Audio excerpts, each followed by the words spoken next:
एक राजा के पास एक सुंदर घोड़ी थी।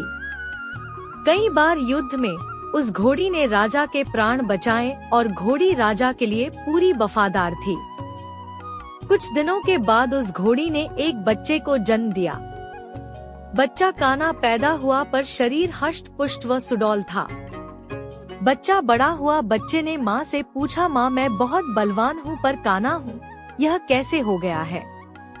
इस पर घोड़ी बोली, बेटा जब मैं गर्भवती थी तब राजा ने मेरे ऊपर सवारी करते समय मुझे एक कोड़ा मार दिया जिसके कारण तू काना हो गया। यह बात सुनकर बच्चे को राजा पर गुस्सा आया और माँ से बोला, माँ मैं इसका बदला लूंगा। माँ ने कहा, राजा ने हमारा पालन पोषण किया है, तू जो स्वस्थ है सुंदर है उसी के पोषण से तो है। यदि राजा को एक बार गुस्सा आ गया तो इसका अर्थ यह नहीं है कि हम उसे क्षति पहुँचाए। मगर उस बच्चे के समझ में कुछ नहीं आया। उसने मन ही मन राजा से बदला लेने की ठान ली। वह लगातार राजा से बदला लेने के बारे में सोचता रहता था और एक दिन यह मौका घोड़े को मिल गया।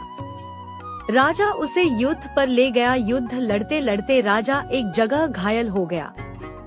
घोड़े के पास राजा को युद्ध के मैदान में छोड़कर भाग निकलने का पूरा मौका था।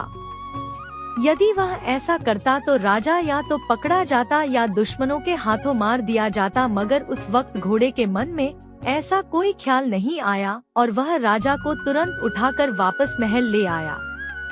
इस पर घोड़े को ताज्जुब हुआ और उसने माँ से पूछा, माँ आज राजा से बदला लेने का अच्छा मौका था पर युद्ध के मैदान में बदला लेने का ख्याल ही नहीं आया और ना ही राजा से बदला ले पाया।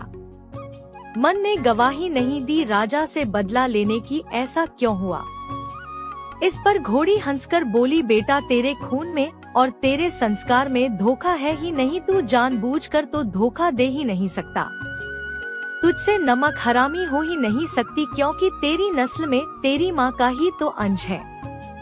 मेरे संस्कारों को तू कैसे झुठला सकता था? वाकई यह सत्य है कि जैसे हमारे संस्कार होते हैं वैसा ही हमारे मन का व्यवहार होता है।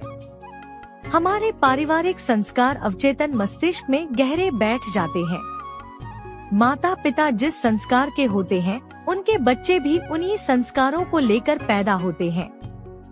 हमारे कर्म ही संस्कार बनते हैं और संस्कार ही प्रारब्धों का रूप लेते हैं।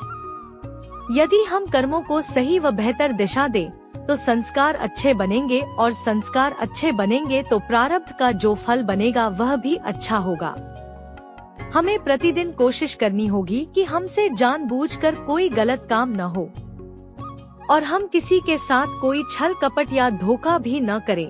बस इसी से ही स्थिति अपने आप ठीक होती जाएगी और हर परिस्थिति में प्रभु की शरण ना छोड़े तो अपने आप सब अनुकूल हो जाएगा। उम्मीद करती हूँ आप सभी को कहानी पसंद आई होगी। कहानी पसंद आई हो तो वीडियो को लाइक करें, शेयर करें और चैनल को सब्सक्राइब करें।